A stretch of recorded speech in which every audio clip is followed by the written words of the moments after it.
أمري واحلل عقدة من لساني يفقهوا قولي اللهم يسر ولا تؤسر وتمم بالخير برحمتك يا أرحم الراحمين ولا حول ولا قوة إلا بالله العلي العظيم. Yang dimuliakan barisan pengurusan Masjid Negeri Tuan Imam, Tuan Bidang, Datuk-datuk, Datin-datin, tuan-tuan, puan-puan, hadirin wal hadirat, muslimin dan muslimat yang hadir pada majelis ini. Pertama, kita rapatkan kesyukuran kehadiran Allah Subhanahu wa Ta'ala. Mudah-mudahan kita adalah orang yang mensyukuri akan nikmat yang Allah telah berikan kepada kita. Allah berikan nikmat yang sangat banyak. Kita sedang atau tidak, kadang-kadang kita tidak minta pun Allah telah berikan. Ya, begitulah nikmat yang Allah berikan. Jadi sepatutnya karena Allah berikan kita nikmat untuk mensyukuri itu, kita buat apa yang disuruh, kita tinggalkan apa yang dilarang. Mudah-mudahan tuan-tuan kita namanya orang yang mensyukuri nikmat Allah Subhanahu wa Ta'ala. Kalau kita tuan-tuan termasuk orang yang mensyukuri nikmat Allah, nikmat yang pada hari ini kita dapat, Allah tambah lagi. Itu bagusnya. Jadi tidak rugi kalau kita bersyukur. Ya, la in syakartum la azidannakum. Jika kamu bersyukur, niscaya aku tambah lagi nikmat yang Allah berikan kepada kita. Jadi kita berusahalah tuan-tuan di dalam kehidupan kita, yaitu mudah-mudahan kita termasuk orang yang bersyukur. Kemudian perbanyak sholawat kepada Nabi Sallallahu Alaihi Wasallam. Allahumma sholli ala Sayyidina Muhammad wa ala ali Sayyidina Muhammad. Mudah-mudahan dengan kita senantiasa membaca sholawat dan memperbanyak mengingati Nabi, termasuklah kita yang mencintai Nabi. Sebab kalau kita nanti sudah termasuk kategori yang mencintai Nabi, ada jaminan dari Nabi kita boleh masuk surga. Itu namanya syafaat. Ya, man ahabbani kana ma'i fil jannah. Siapa yang mencintaiku bersamaku nanti di dalam surga. Jadi salah satu tuan-tuan ulama cakap, salah satu orang yang mencintai Nabi, selain kita beramal apa yang telah dibuat Nabi, adalah kita senantiasa berselawat. Mudah-mudahan tuan-tuan kalau kita dengar nama Nabi kita, maka setidak-tidaknya kita berselawat. Ya. Tuan-tuan hadirin yang dimuliakan, izinkan saya lari topik daripada mustika hadis, yaitu yang topik semasa kita buat, yaitu kurban. Ya, kurban. Sekarang kita sudah Zulkaidah 21 hari. Jadi lebih kurang tuan-tuan 20 hari lagi kita hari raya lagi, yaitu hari raya kurban. Kita baru lagi hari raya Idul Fitri, dan alatannya ini kan Zulkaidah, nanti Zulhijjah. Kita hari raya pada 10 Zulhijjah. Hari raya ini nama dia dua. Pertama hari raya haji, sebab orang sedang mengerjakan haji. Mudah-mudahan jemaah haji pada tahun ini mereka mendapat haji yang mabrur, dimudahkan Allah segala urusannya, dan mereka pulang ke tanah air dengan mendapat haji mabrur. Amin ya rabbal alamin. Yang kedua disebut juga yaitu hari raya kurban, karena masa itulah berkurban. Berkurban ini tuan-tuan adalah kita menyembelih binatang ternakan. Itu berkurban, kita menyembelih binatang ternakan, di mana sembelihan kita itu sebahagian kepada yang menyembelih, sebahagian lagi kepada fakir miskin,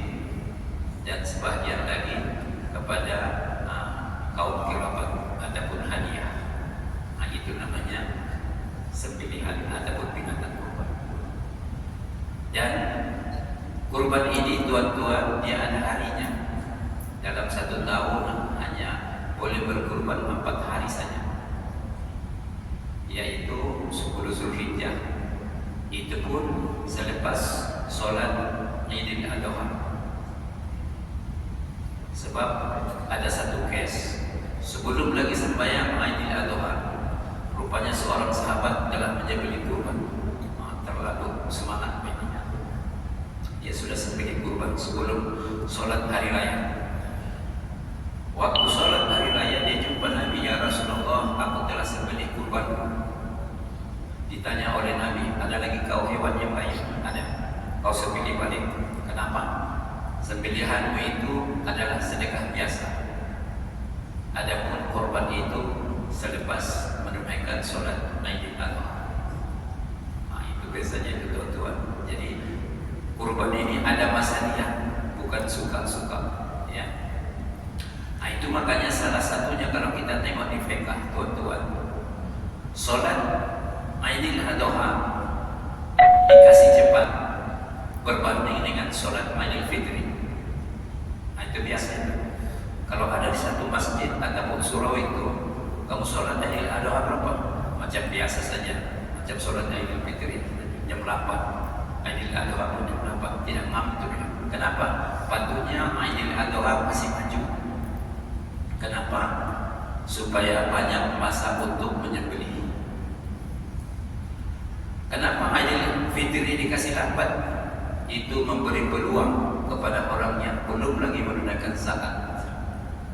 Mana tahu karena seronok baju baru, sudah di surau mau sembahyang, sudah baru itu belum lagi keluar zakat fitrah. Jadi ada bezanya.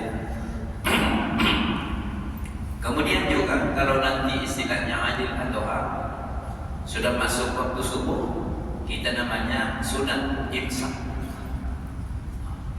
Dalam hati kita, aku menahan tidak makan dan tidak minum. Macam puasa, tapi jangan niat puasa. So ini hari ini puasa yang haram ini, imsak saja. Jangan kita makan, jangan minum. Dan kita makan minum nanti selepas menunaikan sholat Idul Adha. Itu bezanya. Adapun hari raya Fitri, kita patutnya sebelum pergi makan atau minum dulu. Jangan buat macam puasa. Jadi ada bezanya itu tuan-tuan. Jadi tuan-tuan mana tahu saudara-saudara yang masih merokok, kalau pergi sembahyang hari raya haji jangan merokok di jalan. Nanti ditegur budak-budak, malu kita. Ya. Bacik merokok katanya. Patutnya jangan makan minum dulu pasal ini hari raya haji. Selepas hari raya haji baru kita makan minum. Itu dia punya perbezaan antara lain, yaitu hari raya haji dengan hari raya Idul Adha. Tuan-tuan, kita mau istilahnya apa yang kita buat ini yang terbaik. Sama juga dengan kita, umpamanya ada gaji pendapatan, kita mau yang tinggi pendapatan, yang banyak. Jadi dalam beramal pun tuan-tuan ada cara supaya kita jangan lepaskan peluang-peluang di mana sebetulnya ada time-time-nya yang peluang yang ada masa, dan tidak semua masa itu peluangnya sama. Salah satunya, kalau sekarang ini kita bersedekah, memang kata orang bagus, menolong orang pun bagus, apa-apa kebaikan kita buat bagus. Tapi kalau kita buat kebaikan yang sama, artinya mengeluarkan duit juga tapi namanya lain, pada bulan hari raya haji, maka itu lebih disukai oleh Allah Subhanahu wa Ta'ala. Apa dia? Yaitu berkorban. Jadi untuk ingatan kita nanti kalau kita sudah sembahyang hari raya Idul Adha, kita pulang ke rumah, sebetulnya yang paling disukai oleh Allah yaitu menyembelih kurban. Itulah yang paling sukai. Kita ingin hubung silaturahim tidak juga. Kita bersedekah dengan orang pun tidak kawan ini, yaitu berkurban. Ya, jadi untuk ingatan kita, mana tahu kita ada niat berkurban tapi belum dapat, supaya kita berusaha lah. Sebab amalan inilah nanti kalau sudah kita sembahyang hari raya, amalan yang paling disukai oleh Allah Subhanahu wa Ta'ala. Dalam hadis disebut, an Ibnu Abbas radhiyallahu anhu qala Nabi sallallahu alaihi wasallam, daripada Ibnu Abbas, semoga Allah meridai keduanya, ma unfiqat al-wariku bi syai'in afdalu min nakhirin fi yaumil 'aid, rawahul Baihaqi. Sabda Nabi sallallahu alaihi wasallam, adapun uang perak yang kamu belanjakan pada sesuatu, kalau di Arab memang ada uang perak, ada uang emas. Kalau kita di Malaysia ini uang ringgit, uang ringgit yang selalu kita belanjakan pada sesuatu, pada keluarga kah, kita bersedekah kah, menolong orang kah, apa-apa sajalah yang kita belanjakan itu. Tidak ada yang lebih afdal ataupun yang lebih utama daripada menyembelih kurban, yaitu pada hari raya. Jadi kita bayangkanlah tuan-tuan, seandainya lah kita bersedekah dengan budak-budak 1.000 ringgit bersedekah. Ini sampai hari raya haji. Nah, siapa yang keluar dari surau kita kasih. Berapa sudah semua? 1.000 ringgit. Kalau ikut berkurban 1.000 ringgit juga. Mana yang paling afdal? Berkurban. Begitulah bandingannya tuan-tuan. 1.000 juga kita keluarkan duit yang sama. Ini pun 1.000. Tapi ini namanya kurban, maka inilah yang lebih afdal di sisi Allah. Bila hari ini saja, kalau hari lain sama. Jadi untuk ingatkan kita tuan-tuan, kalau kita juga memang nak mengeluarkan duit, kalau dapat kita keluarkanlah duit itu untuk biaya kurban, supaya kita ikut berkurban. Adapun kurban ini tuan-tuan, kalau kita tengok sejarah, dia bermula tahun yang kedua Hijrah. Jadi waktu Nabi di Makkah belum ada kurban. Tahun kedua Hijrah juga bermula puasa. Di Makkah tiada puasa. Tahun yang kedua juga yaitu zakat. Ya. Jadi samalah dengan kurban ini. Kurban ini pun tahun yang kedua. Ulama membuat kesimpulan. Kita tengok pendapat ulama tuan-tuan. Kita tak tahu mendapat macam mana kedudukan yang sebenar, sebab kita bukan ahlinya, termasuk saya. Jadi kita mengikut ulama. Jadi kalau ulama pun sudah sepakat, kita juga menyalahkan ulama, maknanya kita lebih dari ulama lagi. Ya, ulama ini bukan satu orang. Macam banyak fatwa mufti katanya. Jangan kita bayangkan seorang mufti, bukan, ada lagi 8 orang dia punya ahli. Ya. Jadi ulama bersepakat bahwa hukum kurban ini adalah sunat muakkad. Sunat muakkad. Dalam sembahyang pun ada itu kan. Sebelum Isya sunat biasa. Selepas Isya sunat muakkad. Sunat muakkad artinya sunat disuruh, kalau dapat jangan tinggal. Sebelum Isya itu sunat biasa, mana-mana saja kau. Begitulah lebih kurang. Tapi kalau sudah Isya, kalau dapat janganlah kau masih tinggal. Tapi apa yang terjadi kepada sebahagian jamaah kita, dia tahulah dia sedar ataupun tidak, atau terbawa-bawa. Kadang-kadang kita ini memang terbawa-bawa dengan keadaan. Kalau kita tengok amalannya, sunat sebelum Isya banyak mengerjakannya, banyak.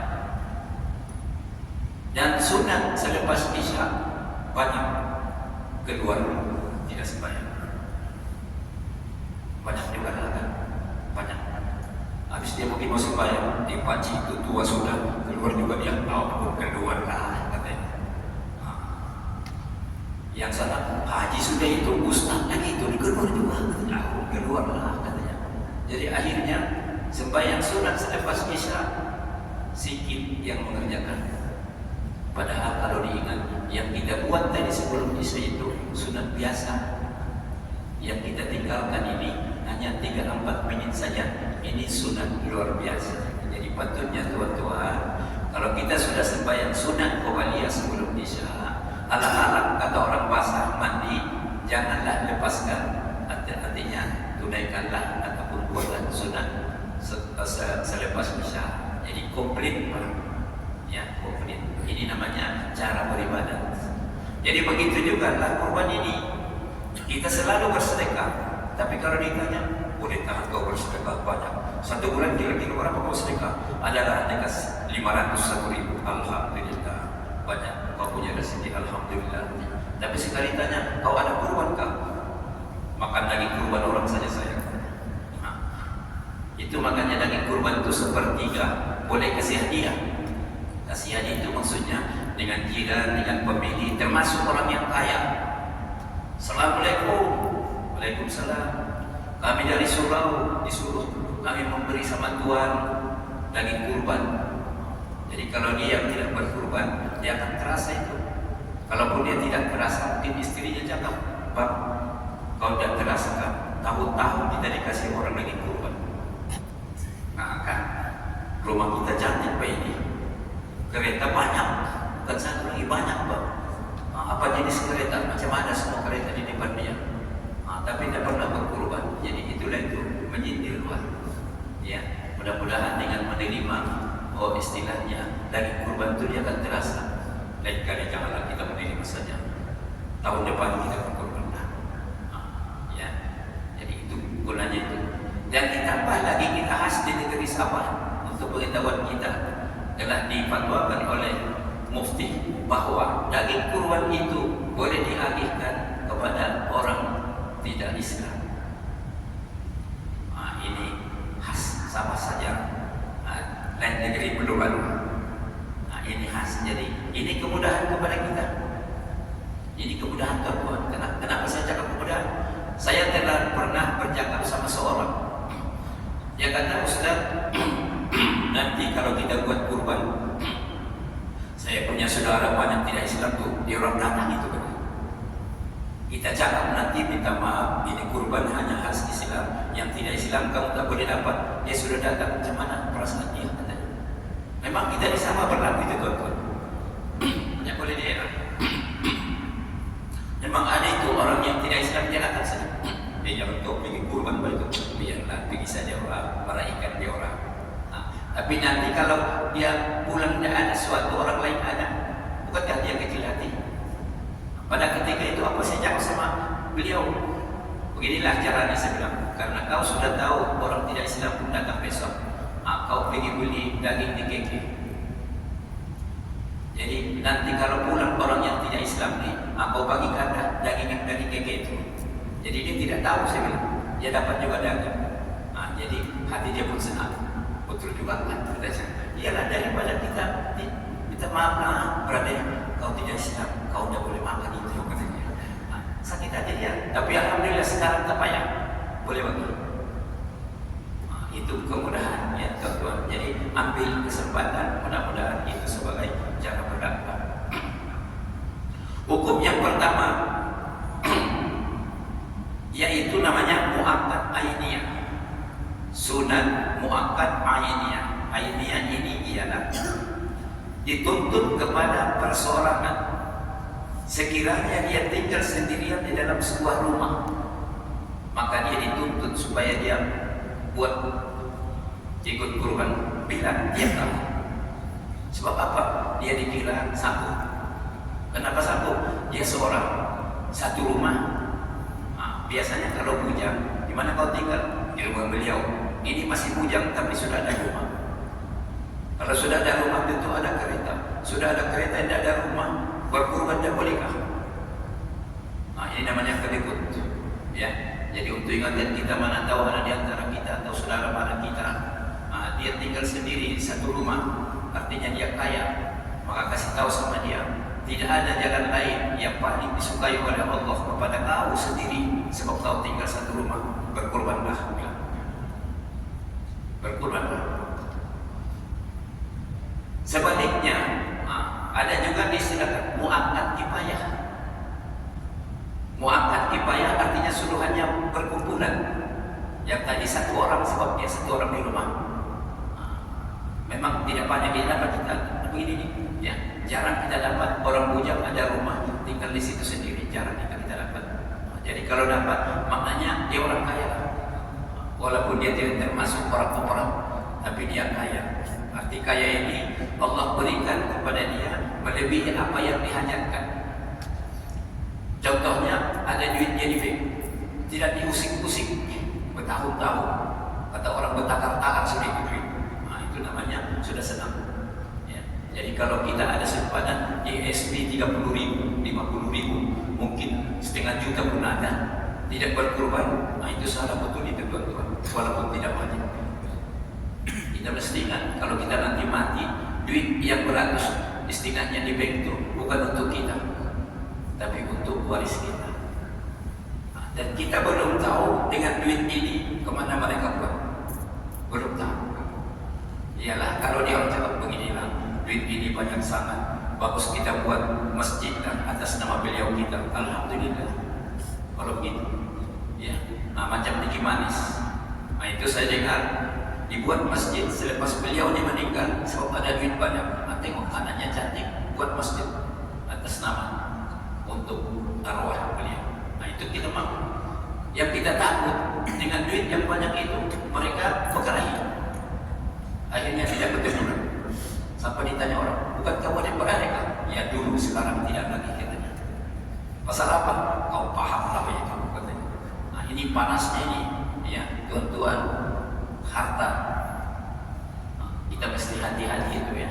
Jangan kita istilahnya pasal itu berkelahi. Ya. Patutnya kita berdamai supaya arwah yang dikubur itu rasa selesa, senyum dia mengenai kita. Nah, ini dengan harta yang dia tinggalkan, dia sudah susah-susah mencari berkelahi dengan kita di dunia. Kalau boleh dia cakap dia datang baik ke dunia, tapi tidak boleh lagi datang. Ya. Sebetulnya menangis dia. Ya. Nah, jadi inilah tuan-tuan untuk ingatan kita. Kalau kita ada duit, berkorbanlah. Bila tiap tahun. Nabi pun kalau kita tengok sejarahnya, bermula dari tahun yang kedua Hijrah sampai wafat, dia datang. Jadi yang namanya sebaliknya di kifayah muakkad ini ialah sebuah rumah, beberapa keluarga dalam rumah itu, mereka tuntutannya artinya berkurban secara koleksen. Habis kalau tadi satu orang berapa dia punya apa emang 1.000 aku dapat. Kalau 300 adalah duit. Berapa orang dalam rumah itu yang dewasa? 6 orang. Kalau begitu 6 orang 1.000 bagi 6 sudah sampai 200 satu orang. Kita koleksi 200.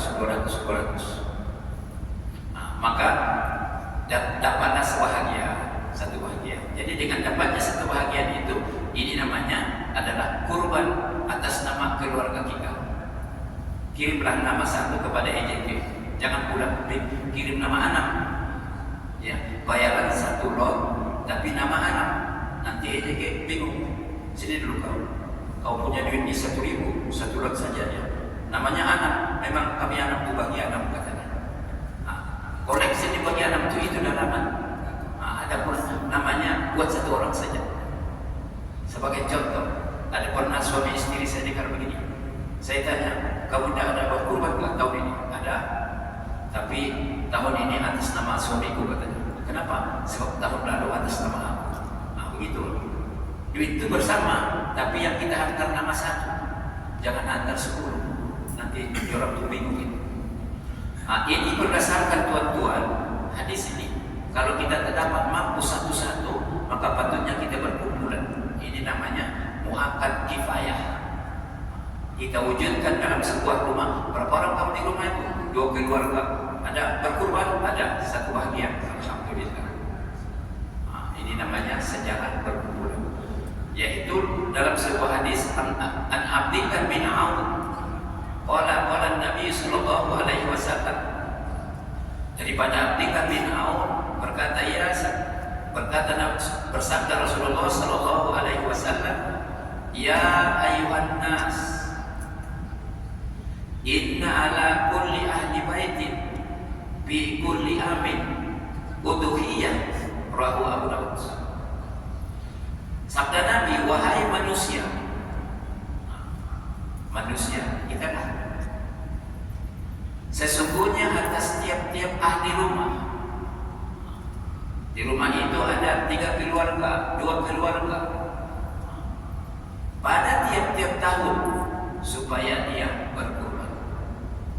Jadi ini bukan persendirian rumah. Dengan siapa kau tinggal? Beliau. Kamu ada juga kurban? Alhamdulillah ada. Berapa bahagia? 1 saja. Ini namanya yaitu berkumpulan. Inilah tuan-tuan hadisnya supaya kita istilahnya jangan tinggal berkurban, begitulah. Kalau dapat sendiri, tapi kalau tidak dapat kita berkumpulan. Kalau tidak juga berkumpulan, manalah tahu memang sedang naib kita semua. Tidak ada, bukan karena kedukut, memang tidak ada. Apa boleh buat? Tapi mau juga kita istilahnya kata orang mencari pahala sempena berkurban. Apa cara? Kita pergilah menolong orang berkurban. Masih dapat kita ambil istilahnya pahala sempena berkurban. Padahal orang yang berkurban kita pergi tolong. Pergi tolong ini dengan niat yang bagus. Kenapa dicatat niat yang bagus? Jangan salah niat. Sebab banyak sudah dijadi mengeluh. Pekerja-pekerja yang ikut berkurban ini ada yang membuyuk. Apa membuyuknya? Dari rumah dia ditanya istri, bagaimana kau? Kita tidak dapat berkurban kan? Jadi setidak-tidaknya pergi menolonglah berkurban. Cantik kata istri. Tapi dia tanya, ada plastik lah katanya. Dia sudah sedia plastik pada poket. Jadi kalau begini namanya niat apa itu tuan-tuan? Patutnya kalau kita dengar begitu, apa itu plastik? Bagus kau jangan pergi lah. Kenapa? Niat mulai sudah. Situlah kadang-kadang ide itu tuan-tuan serba susah. Nak ditegur marah, tapi jangan ditegur hilang lagi. Ini masalah kita juga. Ya, walaupun mungkin tidak semualah, tapi ini memang satu perkara. Tandanya lagi, waktu hari raya itu ada hamba Allah datang ke rumah saya. Saya cerita, kami pernah berkurban tahun lalu di Kota Maluku, di kampung yang saudara baru. Saya bilang, kau tahu apa dibilang kawanku dari KK? Apa dia cakap? Baru aku pernah menengok orang yang berkurban. Aku saksikan dari awal sampai habis yang tinggal najisnya saja. Di KK dia tidak pernah jumpa itu, yang tinggal najisnya saja. Dia punya kulit nyapik oleh mereka sikit-sikit. Itu sempat saya tegur lagi, Pakcik, macam mana makan kulit itu sedang pasal. Padahal saya pun tahu juga. Sedap itu sedap, katanya. Macam mana cara? Nanti dibakar. Saya pas dibakar digigis, baru dia redam, dimasak. Jun katanya. Dalam hatiku memang aku tahu juga. Habis pak dia punya kulit. Kita dikeke kulitnya, digali kubur kan. Perutnya digali kubur. Ada setengah-setengah dulu lah. Kepalanya pun ditanam. Sekarang alhamdulillah kepalanya ditanam. Tapi perutnya masih ditanam banyak. Ya. Kalau disangat tidak, saya bilang. Mendengar itu apa dia cakap? Tahun ini ada lagi kan? Ada insya Allah. Aku ikutlah. Katanya. Ikut berapa? 1 ekor. Saya tanya, kenapa dia di sini? Macam lain aku tengok kalau di sini itu. Dia ambil kesempatan kita kalau tegur nanti marah pula sama kita. Katanya. Inilah tuan-tuan untuk ingatan kita lah.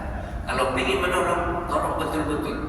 Kalau ada bahagia, alhamdulillah. Tiada bahagia, alhamdulillah. Bukankah ini namanya berkurban? Berkurban apa saja. Bagi kita ada dapat, alhamdulillah. Tidak ada dapat, alhamdulillah. Allah coba saya. Mudah-mudahan nanti pahalanya di akhirat. Daripada kita sudah bawa itu di sini di belakang kita lagi, ditengok-tengok orang dah masuk buat itu. Apa namanya itu? Mencuri begitu tuan-tuan. Caranya pun kita tengok orang, dah masuk, mencuri dia itu. Ya, cuma tidak ada catat mencuri kau katanya. Jadi untuk ingatan kita janganlah kita mencuri. Kalau menurut peringkat kita ini kita masih istilahnya boleh membeli daging. Dan kalau kita ahli masjid, minta maafnya lah, selalu kita makan daging. Sebab apa? Bikin kenduri. Pilih lagi kita, ini daging keras atau tidak? Kenapa? Biasa keras, aku makan daging lah katanya. miskin tuan-tuan, orang yang miskin, tanya dia, kau ada pernah makan daging nggak 1 tahun? Ada beli, apa dia cakap? Tiada peruntukan untuk beli daging. Nah, itulah orang miskin. Di KK masih banyak tuan-tuan. Saya tinggal di Kutantan masih banyak. Kalau kita tanya, ada beli daging 1 tahun? Tiada lah. Daging lagi kau cakap, beras pun syukurlah. Jadi kita bayangkanlah kalau waktu bulan hari itu kita kasih daging berapa seronok itu. Yang tidak aku pernah ataupun dapat beli, tahu-tahu datang secara percuma. Nah, inilah tuan-tuan namanya kita berhubung dengan Allah, yaitu mendekatkan diri dengan kurban. Dalam masa yang sama kita juga yaitu membuat silaturahim dengan orang-orang yang kurang bernasib baik.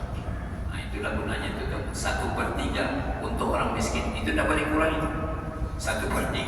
1/3 orang yang berkurban itu boleh kurang.